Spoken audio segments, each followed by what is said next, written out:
Ladies and gentlemen, what's going on, everybody? This is Joseph Conlon here with the Big Fight Feel Awards on Thursday, December 31st, 2020. We are here with the Big Fight Feel Awards here on the Big Fight Feel channel. We got 12 categories to talk about today, to go over the year of 2020 in professional wrestling. But as you guys know, Saturday night we lost Brody Lee in the wrestling business. He's a huge loss. A lot of people loved him, and right now, I just want to give a 10-second moment of silence to Mr. Brody Lee right here on the channel. So right now, we're gonna do a 10-second moment of silence.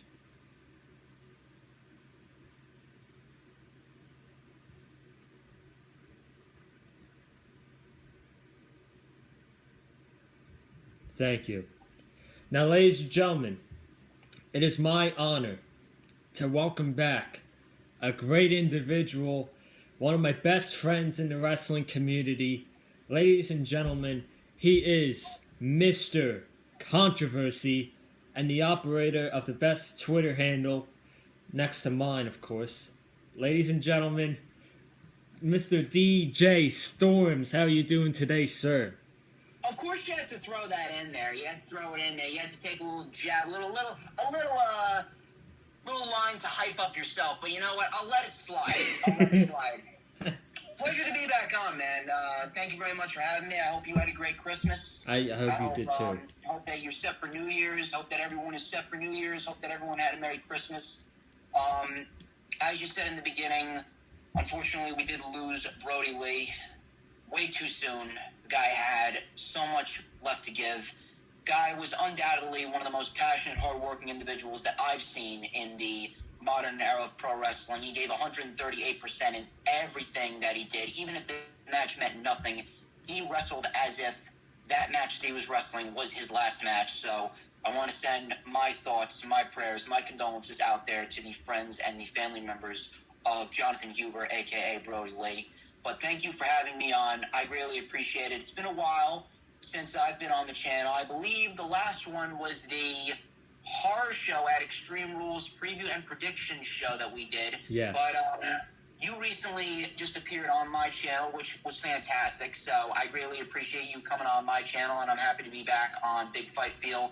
Let's dissect the year in review. We got a lot of categories to discuss and a lot of interesting nominees that I would assume you have in store, and I obviously I have in store. So should be a good one. Let's get it started. Yeah, let's get it started right away. We got 12 categories. My friend Storms over here, he was actually on the Furious Nation YouTube channel. If you want to check out their awards video, if I remember, I will try to put the link in this description for that video so you guys can go check that out as well. But let's get started with the Male Wrestler of the Year.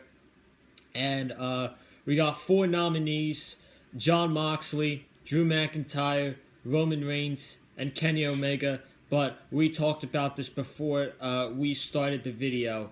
In honor of Brody Lee and the unfortunate passing of him, I am going to present the Male Wrestler of the Year on the Big Fight Feel channel. I'm going to give it to Brody Lee. He won the TNT Championship by squashing Cody Rhodes in 3 minutes. He was the exalted one of the Dark Order. Had a great match with Jon Moxley at Double or Nothing, which not a lot of people talk about.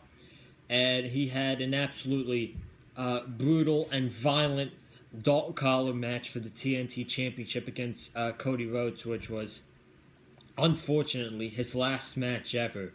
And I mean, if you're gonna go out on a match, man, that match was awesome. So it sucks that he's not here with us, but that dog collar match was a great match to go out on. And I am going to give Brody Lee my Male Wrestler of the Year. Good pick. Good way to pay your respects and pay tribute to Jonathan Huber. But as far as the nominees go, I'm going to go based off of the nominees, and I will go with Jon Moxley. Coincidentally, the man whose T-shirt I am wearing right now. Yes, sir. But I'm going to go with Jon Moxley. Jon Moxley absolutely has had a breakout 2020. In 2019, when he came into All Elite Wrestling, and we started to see the new side of Jon Moxley, the side that was hidden away from us because he was Dean Ambrose for so long, especially after that match against Kenny Omega back at Full Gear of 2019, and then at the start of 2020, entering into the program with Jericho, winning the AEW World Championship. A great match with Brody Lee, a great match with Brian Cage, great match with Darby Allin, feud with MJF, which resulted in a very, very good main event match at All Out. We had the program with Eddie Kingston. We had that brutal, what was it? I Quit match. I almost said Lights Out Unsanctioned match. That brutal I Quit match with Eddie Kingston, leading up to the eventual match with Kenny Omega on December 2nd at Winter is Coming. An excellent reign as AEW World Champion, 277 days, and he went undefeated for the majority of this year outside of that one match with Kenny Omega. So I'm going to have to give it to Jon Moxley. I'm going to have to give it to Jon Moxley after everything that he's done and how well he has carried AEW as the AEW World Champion throughout this pandemic era of wrestling. Yeah, I mean, you look at a world champion, and you just look at a guy who has defeated a numerous amount of people and has continued to have a great match after great match with the world champion, like you said. MJF, Eddie Kingston, Darby Allin, Brody Lee, which is a match that not a lot of people talk about. Lance Archer's another one that we had on the anniversary show. And he really did represent that world championship, and he made it prestige. And, we'll have to see if he comes back and we get that rematch between Moxley and Omega, possibly at Revolution. So, you think that'll happen? At this rate, yes, I do think it'll happen, because even though the Lights Out Unsanctioned match didn't necessarily count on the record books, it is technically a loss. So they're 1-1. Omega lost to Moxley, Moxley lost to Omega. So it would only make sense that they would have this rematch, and they would have the world title rubber match at Revolution on February 27th to decide who is the better man. So it makes sense. Plus, that's the biggest match that you could do for the World Championship, in which you could have someone like Moxley take a loss. It makes sense. So, yeah, I would go forth with Moxley and Omega Part 3 at Revolution on February 27th. Mm-hmm. Moving on to the Female Wrestler of the Year. We got 4 categories once again. We got Io Shirai, Sasha Banks, Bayley, and Asuka. I was first to go with the Male Wrestler of the Year, so I'm going to give you first for Female Wrestler of the Year. The floor is yours. It's indisputable at this point that Bayley is undoubtedly the Female Performer of the Year. Bayley has grown so much since we first seen her, and where she was as the female Daniel Bryan, and then obviously she got ruined on the main roster because the main roster ruins absolutely everyone. Then we saw this heel turn, and it may have taken a little while to get where she needed to be, but by WrestleMania season, Bayley really came into her own. The feud with Sasha Banks and the program with Sasha Banks stemmed the entire year, which was fantastic. She was one half of the women's tag team champions with Sasha, SmackDown Women's Champion included for 380 days. She had that excellent Hell in a Cell match with Sasha Banks back in October for the SmackDown Women's Championship, which by many people could be looked at as the main roster match of the year. It's very likely that a lot of people will vote that match as their main roster WWE match of the year. So at this rate, Bayley undoubtedly, overwhelmingly deserves the title of Female Performer of the Year. I'm going to agree with you on this one. I'm going to take Bayley as my Female Wrestler of the Year. When she first turned heel, I was like, when Bayley turned heel, all right, I'll admit it, it kind of reminded me of Sami Zayn. When Sami Zayn first turned heel, I did not think it was going to work, but then he was paired up with Kevin Owens, and they were feuding with Shane McMahon, and Daniel Bryan and AJ Styles, and it kind of started to work for me. I kind of saw Bayley like this situation, and around WrestleMania season, she was just getting better and better and better, and then we had her and Sasha as the women's tag team champions, and then they had Bayley throw straps and two belts Banks at the summer, and then it all came down. Bayley ended up turning on her tag team partner Sasha Banks, and a lot of people were saying, is Sasha going to turn on Bayley? But it was Bayley who turned on Sasha, and at the end of the day, I think that's the better situation that you could have gotten there, was Bayley turning on Sasha, and now Bayley is just, she's a great heel. She's just a great heel in my opinion, and now she's in a position where, she's putting others over and trying to make others look good, which I can respect. So I'm going to agree with you. My female wrestler of the year is Bayley. So moving on here to the tag team of the year, we got 4 nominees once again. We got Kenny Omega and Adam Hangman Page, FTR, the Street Profits, and the Young Bucks. I'm going to start off with this one, and I'm going to give my award to Kenny Omega and Adam Hangman Page for my tag team of the year.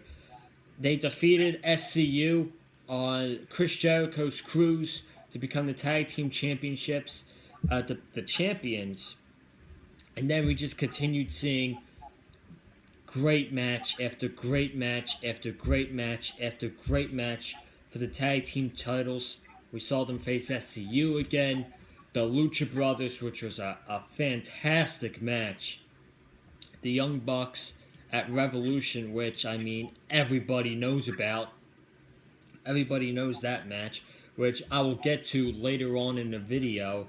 And then they were on a break because of the COVID pandemic. They came back, they fought the Natural Nightmares, Best Friends, Private Party, Jurassic Express, Dark Order, and then they lost it to FTR, and that's when their reign as tag team champions came to a collapse, when they lost to FTR. Hangman lost to Kenny in the world title eliminator, and now Kenny Omega is standing as your world champion. But their time as a tag team was very good, in my opinion. They were great tag team champions, and therefore I am giving Omega and Hangman Page my tag team of the year. Who do you got, DJ? I'm going to contradict you, man. I'm going to go with the Young Bucks, and I'm going to tell you why. It's mainly because of the fact that, like you said, they had a break, did Omega and Page, with the COVID pandemic hitting, and March and April caused the team to split, mainly because of the fact that Hangman was quarantined in California with the Young Bucks and SCU. And then, of course, yes, we did have a lot of great matches, but if we're talking about the top 2 best tag team matches of the year, look no further than the Young Bucks versus Hangman and Kenny. Mm-hmm. And then, of course, the Young Bucks versus FTR. Those 2 were the top 2 tag team matches of 2020, and 2 of the best matches, period, all year. So, if we're looking at it from an overall standpoint, yes, Hangman and Kenny may have been the tag team champions for 228 days, and they may have had a lot of great matches sprinkled in between then. But, again, we did have the break. And in terms of memorability, I really think the Young Bucks created a lot more memories this year, especially with their tag team matches this year. We had a great tag team match against Jurassic Express all the way back at All Out. A lot of people tend to forget about that. And the Young Bucks, they've been bringing a lot of teams to their best matches in AEW. The Butcher and the Blade, the Dark Order, Hybrid 2, Top Flight, the Acclaimed recently on Dynamite Holiday Bash 2 days before Christmas. So if we're talking about memorability and consistency, I think we're going to be talking about the Young Bucks. So I'm going to go with the Young Bucks as my tag team of the year. That's not a bad option, man. And I like when I'm hearing myself in the echo, but I like when they put over the other tag teams and stuff like that, like the Acclaimed and Top Flight and Jurassic Express, and it just goes to show you how selfless, how they're not selfish. Oh, absolutely. They look out for others and they try to make others good instead of just looking out for themselves. So we got two different options there for the tag team of the year. But we're going to move on to the faction of the year. Who's the best faction of the year? 4 nominees once again. We got the Hurt Business, the Dark Order, the Undisputed Era, and the Inner Circle. I'm going to admit this came down to 2 factions for me, but I'm gonna take it over to you first for your faction of the year. I'm going to have to go with the Dark Order, and I'm not just saying that because of Jonathan Huber's passing. I'm saying that mainly because of the fact that we did not expect anything of the Dark Order at all when they first came about. Matter of fact, they were just there. They were just there. They were very lukewarm, but as time went on, you started to see them grow. You started to see them get a lot better in the ring.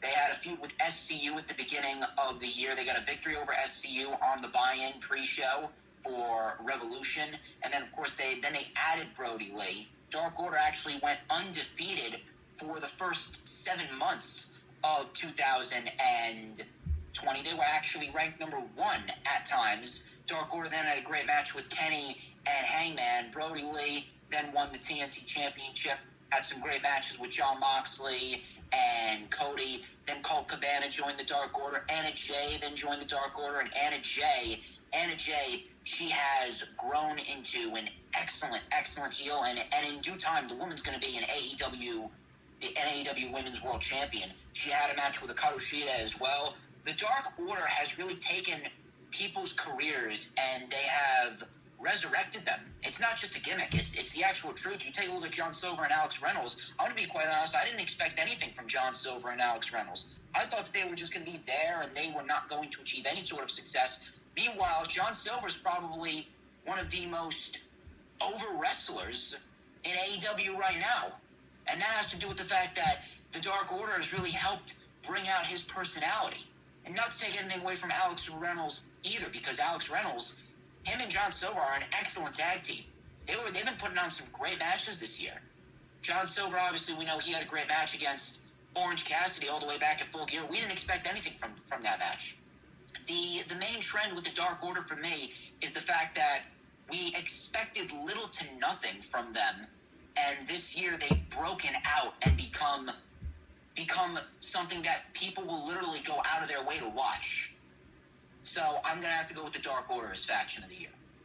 Mine came down to the Hurt Business and the Dark Order, and we are going to agree. I did pick the Dark Order, almost for the same reason. You almost took the same words out of my mouth, but if you wanted to make a case for breakouts of the year, you could make a case for the Dark Order. Uno and Grayson were undefeated for the first 7 months of 2020. In my opinion, they should have been the ones to defeated Hangman and Kenny Omega, but they did not, and ended up being FTR. But they had some amazing matches with the Young Bucks, Omega and Page, Jurassic Express. They had a rivalry with SCU in the beginning of the year. That was when Brody Lee was unveiled as the Exalted One. Colt Cabana was a fine addition to the Dark Order. John Silver and Alex Reynolds. You look at John Silver right now. He's had a great 2020, and I expect big things from John Silver going into 2021. And screw it. Even 10-5, they've had solid matches when they get the chance to on Dynamite. And, they have not missed. Those guys are very underrated. And they're a decent tag team that you have in the division as well. And I expect this faction to only grow and grow. And I don't want to use Brody Lee, John Hubbard's death as a, advantage or anything, because it's very upsetting. But the Dark Order are going to be even more over. In my opinion, they're going to be even more over in 2021 than they are this year. So it's my faction of the year. I'm going to give it to the Dark Order. Do you think the Dark Order will be turning baby faces pretty soon? It's a possibility. I don't know. We could very well see the Dark Order end up taking the titles off the Young Bucks at Revolution. They could build up that storyline, and the Dark Order could win the tag team titles in tribute to Brody Lee. I would not mind seeing that whatsoever. I would definitely not mind seeing John Silver in the TNT Championship title picture. Matter of fact, I would actually love to see the Dark Order gain a lot more traction and have a lot more spotlight on pay-per-views. And I do believe that Revolution could very well be the start of that. I do see the Dark Order facing off against the Young Bucks for the tag team titles. I do see John Silver possibly facing off against Darby Allin. We could possibly see Anna Jay on a pre-show match. We could possibly see who else? We could possibly see 5 and 10 on a pre-show match, depending on what storylines they want to brew. We could very well see Uno and Dustin Rhodes again. Depends on which route that they go, but I definitely believe that the Dark Order could very well get a lot more spotlight in major championship title matches on pay-per-views as 2021 progresses. It could very well be an even bigger breakout year for the Dark Order than 2020 was. Time to tell. Who knows? Maybe this time next year we'll talk about Dark Order being a 2-time faction of the year here on the channel. But we're going to move on to many people's favorite category to talk about, and that is the match of the year. A lot of people go back this time and they talk about what was their favorite match of the year. We got 4 candidates again for match of the year. We got Tommaso Ciampa versus Adam Cole from NXT TakeOver Portland for the NXT Championship. The Young Bucks versus Kenny Omega and Adam Hangman Page for the Tag Team Championships at Revolution. The Young Bucks versus FTR for the AEW Tag Team Championships at Full Gear. And then Drew McIntyre versus Roman Reigns at Survivor Series. I'm going to go first. I'm going to talk about my favorite match of the year, and that was Young Bucks versus Kenny Omega and Hangman Page. I remember exactly where I was during this match, the couch I was sitting on, the wings I was eating during this match. I had to stop eating my wings because I had to pay attention to what was going on in this match because it was so freaking good what was going on.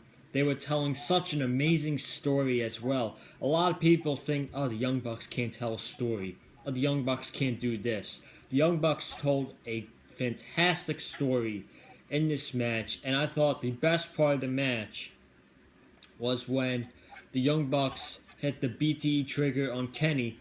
Kenny kicked out at 1, and he started slapping the mat and hyping up the crowd.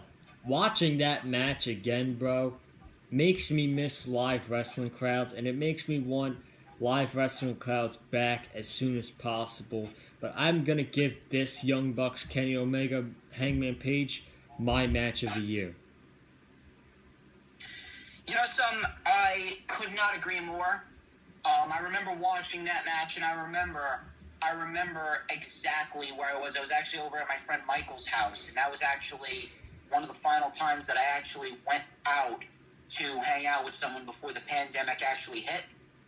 And it sucks because I kind of feel as though the pandemic really did cause a lot of my relationships, a lot of my friendships to drift into darkness, and it really is going to show you what a big effect the pandemic has had on pretty much everyone. But back to the match itself, I don't think that you could look at a match and think that it would be any more perfect. When it comes to, and I don't use the word perfect. I never use the word perfect. I'm not that type of guy to say that, oh, this is perfect or that is perfect. But this was damn near perfection. This was excellent. I really don't have any words. I don't think any words that I say are going to justify the match. You're going to have to go out of your way yourself and take 30 minutes out of your day to watch this match. Sit down, watch this match, kick your feet up, and watch pro wrestling at its finest. This was absolute pro wrestling at its finest. When you take a look at this match, you know that all four of these men are passionate about their work. You know that all four of these men showed up to work on February 29th, 2020. And let me tell you something, the Young Bucks, they get way too much shit for no reason. If you're still shitting on the Young Bucks at this rate, I'm telling you, you're just doing it to be cool, and spoiler alert, you're not cool. Matter of fact, you look like an absolute idiot for doing so. The Young Bucks absolutely tore the house down with Adam Hangman Page and Kenny, and we already know how great the Bucks are. We already know how great Kenny is, but let me tell you something. It really does go to show you that Hangman Page, even if it was a tag team environment, Adam Hangman Page is going to be something special in the near future. And 2021 is going to be a huge year for Adam Hangman Page. We all thought that 2020 was a great year for Adam Hangman Page with his tag team title reign and his program with the Dark Order, the match of the year with the Bucks and Kenny, the World Title Eliminator Tournament. Keep your eye on Adam Hangman Page for 2021. And it was a big surprise to me that Adam Hangman Page and Kenny retained. I thought that the Young Bucks were going to win. I was rooting for Kenny and Hangman, and I'm very happy that they did retain. An excellent story told in that match. So many moving parts, so many moving elements, and it resulted in, undoubtedly, the match of the year. Absolutely. So we go from the match of the year to the worst match of the year. And boy, I think we're both going to agree on this one as well. Worst match of the year, we got Bray Wyatt Goldberg from Super Showdown, Braun Strowman Goldberg from WrestleMania 36, Edge versus Randy Orton in a last man standing match from WrestleMania 36, and Bobby Lashley versus Sami Zayn at Survivor Series. I think we're both going to agree on this one, but I'm going to give it to you first for your worst match of the year. Well, they were all horrible, but The Fiend versus Goldberg at Super Showdown absolutely takes the cake. And it doesn't even have to do... I'm not even going to go over the fact that the match was just a jackhammer, two mandible claws, or a botched jackhammer specifically. I'm not even going to talk about the fact that the match was just a botched jackhammer, 4 spears, and 2 mandible claws. I'm not even talking about that. The reason why this match was undoubtedly the worst match of the year is because of the simple fact that underneath this entire match was the fact that WWE, A, refuses to embrace the future, and B, wanted to put the title on Goldberg specifically so he could be so hated that Roman Reigns would get cheered at Raymond James Stadium, but COVID ended up happening and Roman Reigns decided to take a 5-month vacation. So at the end of the day, it really does go to show you that putting the title on Goldberg, A, should have never even happened, regardless of COVID or not, but it was pointless. It was pointless at the end of the day because WWE were not able to follow through with the plans that they wanted to do. And on top of that, even if they were able to follow up with the plans, it wouldn't have mattered anyway because Roman Reigns and Goldberg would have both been booed at WrestleMania. And it really does go to show you that WWE really needs to just get rid of the mentality that they have, get rid of this their way or no way mentality. They need to start doing things the right way. They need to start embracing the future. They need to stop putting these legends in these top priority positions just for the simple fact of you want to fulfill an agenda or you want to spark up ratings. That's why Legends Night on the first Raw of 2020 is going to fail. Fiend and Goldberg, undoubtedly the worst match of the year. You took all the words out of my mouth like I said the last time. It's just a disgrace that Bray Wyatt lost that championship to Goldberg, and it was Goldberg who pitched it to Vince. It was Goldberg that said, hey, I mean, if I lose to The Fiend, I don't think it's going to work for my character because then I'm not going to be looked as a superhero to young kids who look up to me. Like, seriously, dude, you should want to put over younger talent and make sure they succeed because you're 53 years old and you're not going to be here for a long time. Don't know what that was. Sorry about that. But, that's all I got to say basically about, that match right there. So, moving on, we got the TV match of the year. We got Kenny Omega versus Pac, Adam Cole versus Finn Balor, Ali versus Ricochet, and Daniel Bryan versus AJ Styles. I'm going to give it to you once again, sir, for your TV match of the year. you could start it off first. I forgot to turn off my Do Not Disturb, so I'm going to do that now. And we should be good, so go ahead. So I'm going to go, and I'm going to say that Pac versus Omega all the way back in February on the 26th, I believe it was, of February. That is my television match of the year. I don't think that any match this year, and not just because it had live crowds, I don't think any match this year has come close to duplicating what Pac and Omega did on the February 26th edition of AEW Dynamite and that Iron Man match to kick off the show. And let me tell you something. Maybe Daniel Bryan and AJ Styles, but that's only because they went 40 minutes. But it wasn't an Iron Man match. It wasn't an Iron Man match, and we didn't have that much of a story going into it. We actually had a story going into it with Pac seeking his rubber match and Kenny Omega constantly putting it off. And when they finally did it, now everything came to a head. And Kenny Omega, obviously, a lot of people during that time, they were not impressed with what Kenny Omega was doing, although I don't really know how you could not be. But at the end of the day, Kenny Omega absolutely shut everyone up, just like he's been doing all year when it comes to professional wrestling on a nationwide television channel. And Kenny Omega and Pac absolutely tore the house down, and they brought each other to perhaps the most physical match of their AEW careers, minus of course Kenny Omega's match against Jon Moxley at Full Gear, because that match, I don't think that match is ever going to be duplicated. With everything that went into that match, the story, the intensity, the violence, the weapons, everything in that match absolutely screamed most physical matchup in Kenny Omega's AEW career. But as far as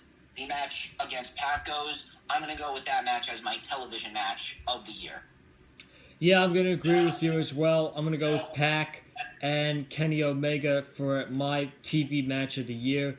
You just look at that match, and 30-minute classic. It went into sudden death. Pac was very close to winning that match. I believe he hit the red arrow, and Omega barely kicked out at 2. And then we hit like 2 V-triggers into a one-winged angel. And they told a story going into that match, and then they just let it out all on the line.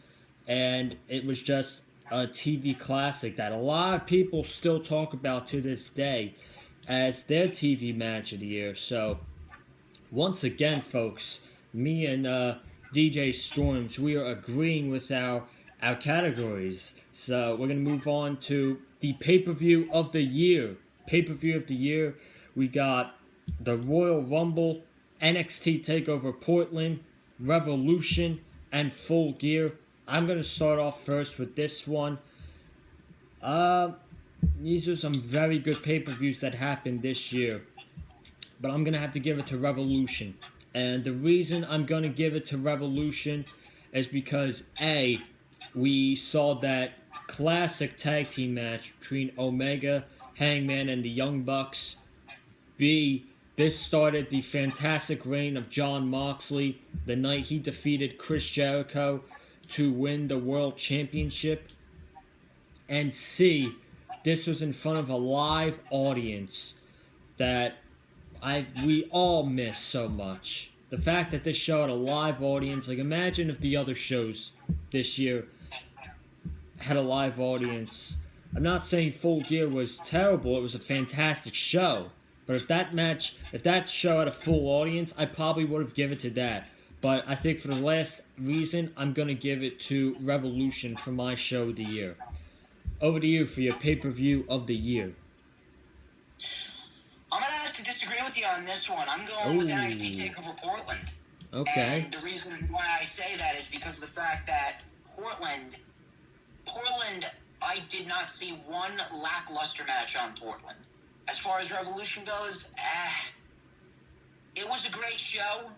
Undoubtedly the best AEW pay-per-view of the year, but if I'm going to go based on match quality, the women's match It did not live up to the hype based on the fact that they put it on smack dab in the middle of the show. And on top of that, the main event did not really live up to the hype either. It was a decent main event, but ultimately, without the title change, I don't really think it would have been all that special.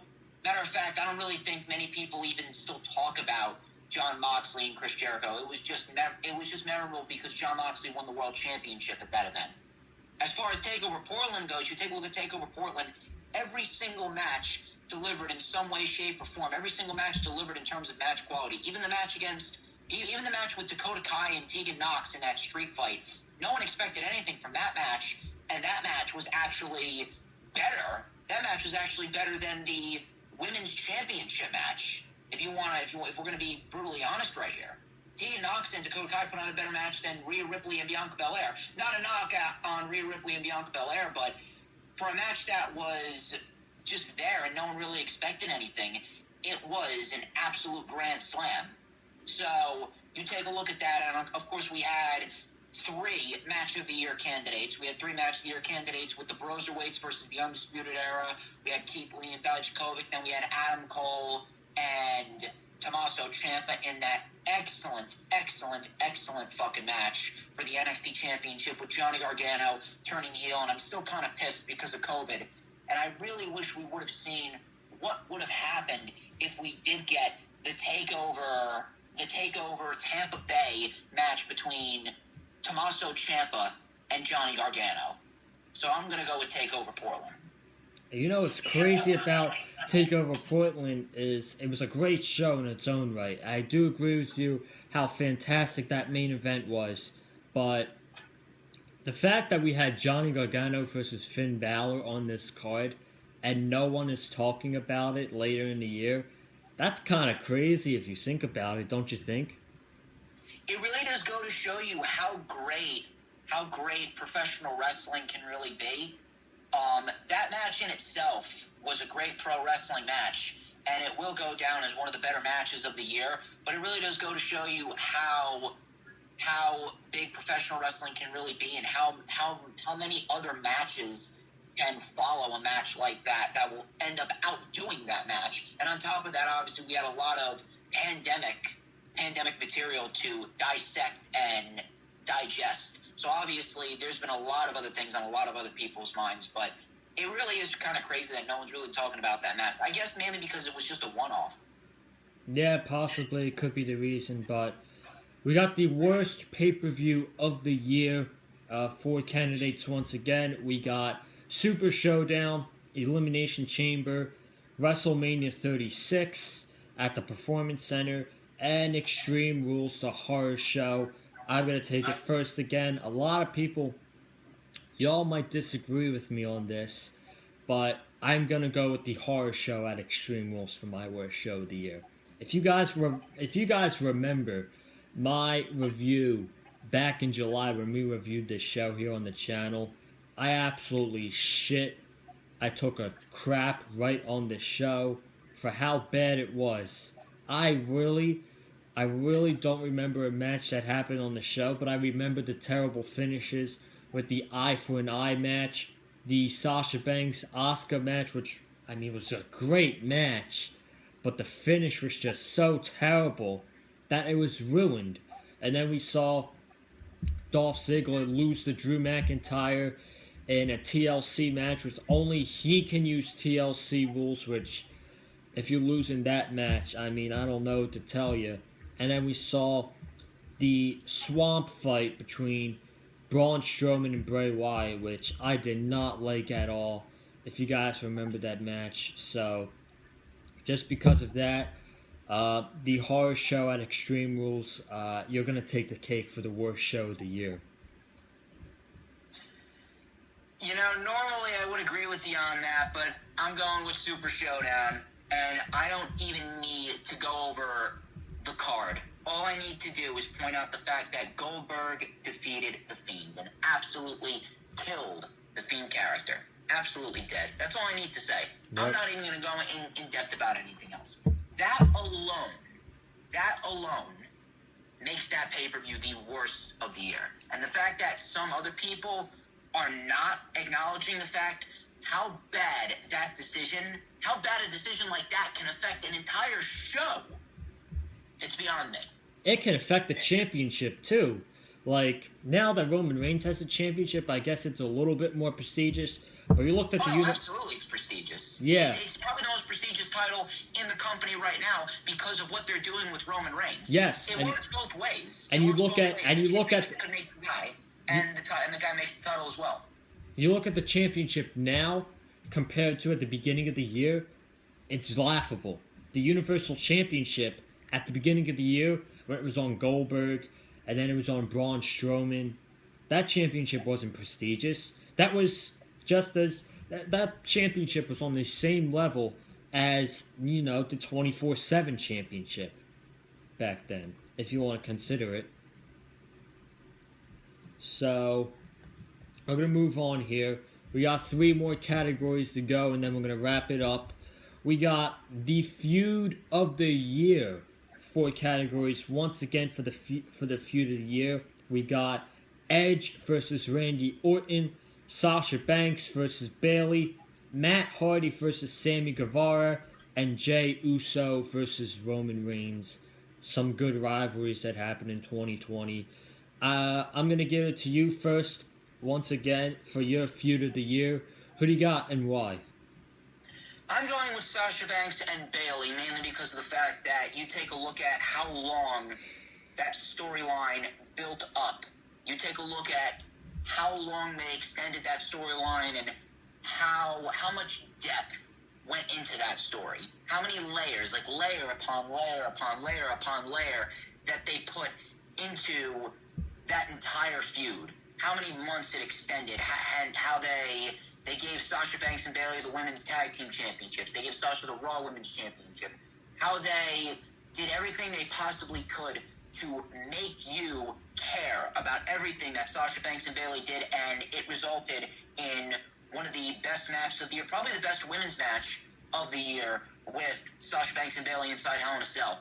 The fact that they built it so well, and they extended it so beautifully.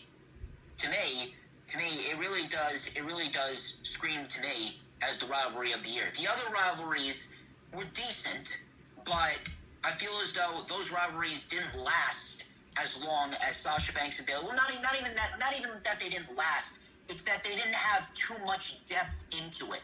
Orton and Edge, yes, it had a lot of depth into it, but outside of that one terrible matchup at WrestleMania 36, if that match never would have happened, I might have gone with Edge and Orton.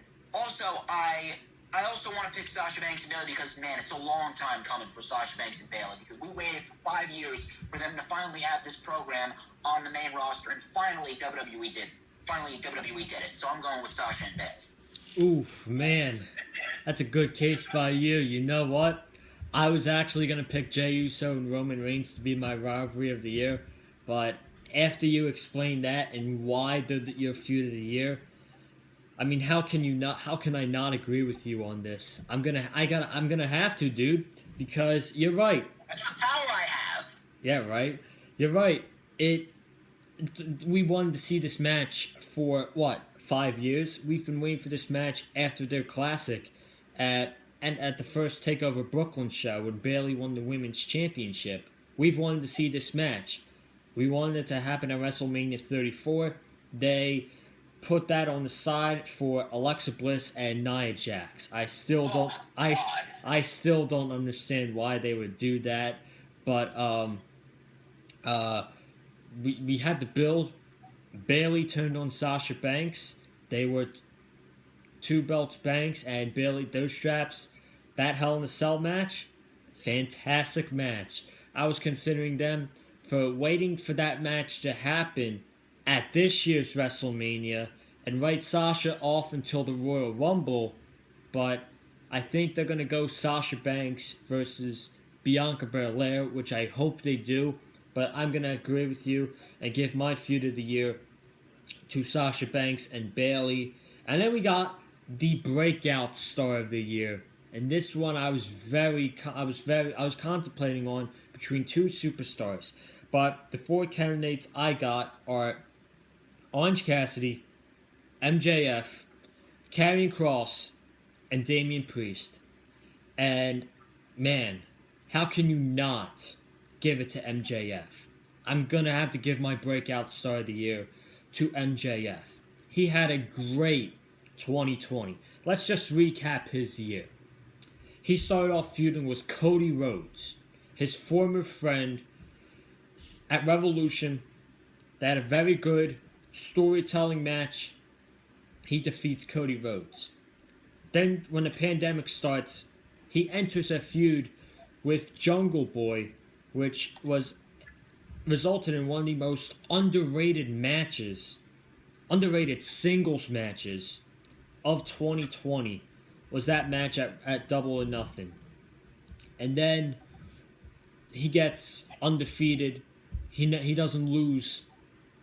And then he goes after the World Championship. He makes the presidential speech of Jon Moxley is not my champion, and MJF 2020. That might have been the best built match to a pay-per-view this year, and I stand by that right now. And he's lost he lost the match, which is a shame, but he will be the world champion someday in AEW. And then we get into the Inner Circle.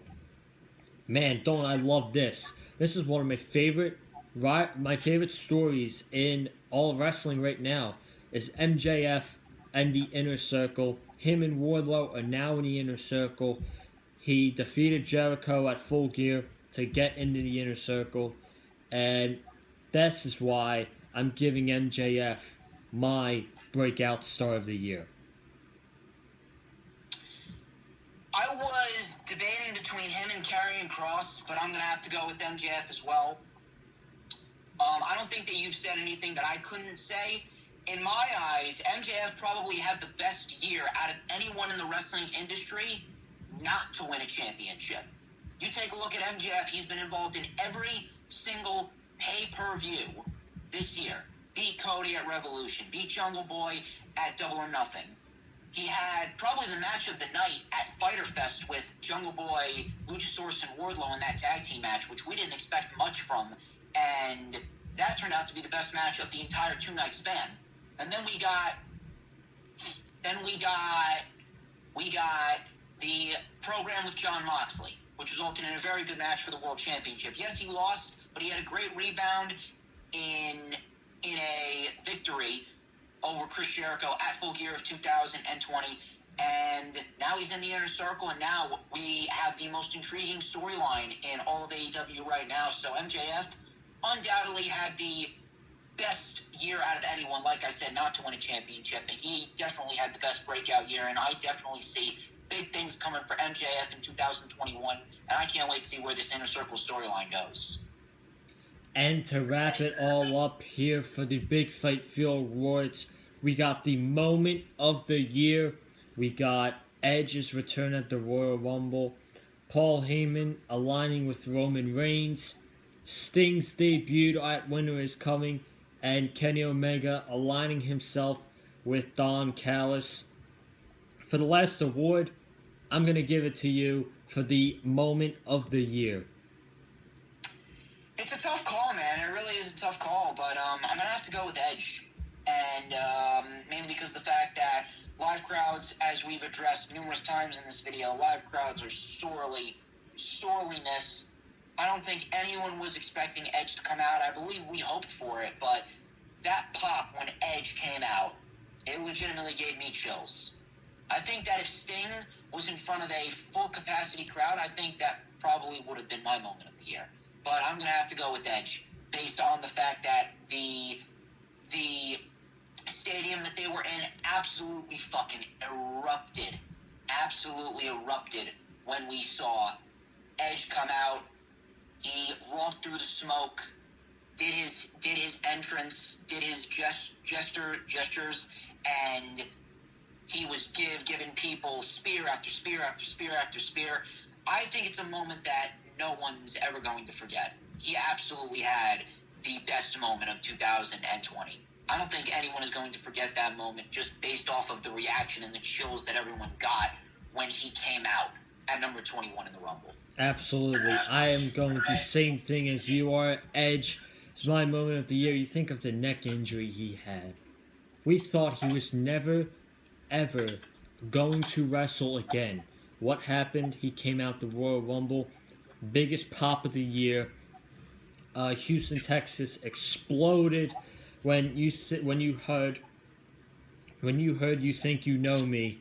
That place erupted, screaming, hugging, high five, and it just shows you how much we miss live wrestling crowds. And he's injured now. I think he's gonna make a return soon. And if I had to make a prediction, we will see a match between Edge and Randy Orton once again at WrestleMania 37 to end the feud once and for all. But ladies and gentlemen, that is the Big Fight Feel Awards, the first annual Big Fight Feel Awards here on the channel. I would like to thank each and every single one of you who tuned in to the video. Make sure you are subscribed to the Big Fight Feel channel so you don't miss any content. 2021 is going to be tomorrow. Today is New Year's Eve at the time of recording. And I'm very excited for this channel in 2021. So make sure you subscribed.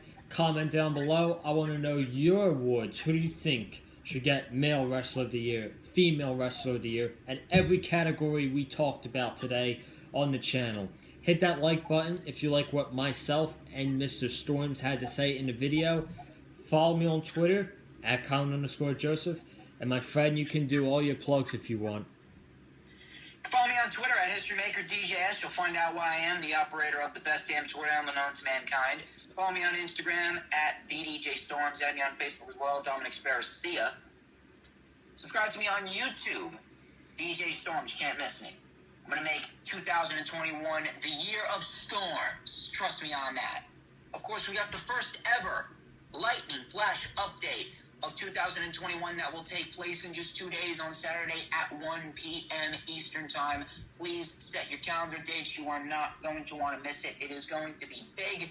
I'm going to do a lot of analytical takes on recent reports coming out on new betting odd favorites for winning the men's and the women's Royal Rumble matches. Of course, Aleister Black is now forgotten about in creative. And apparently we're building towards another Randy Orton and Fiend match at the Rumble. Of course, the weekly show reviews I will go over, as always, dissecting them in the best way possible. Please go to my channel, like, comment, subscribe, hit the notifications bell, so that way you will know whenever I pop up on YouTube, because whenever I pop up on YouTube, it is the best time to be on YouTube. You already know who it is. Joe, I greatly appreciate it. Thank you very much for having me on the channel. Can't wait to collaborate more with you in 2020. Stay blessed. Best regards to your family, man, and Happy New Year. Happy New Year to you too, man. Happy New Year to everyone watching this video. I will see you tomorrow on New Year's Day. For myself and DJ Storms, have a good day and Happy New Year.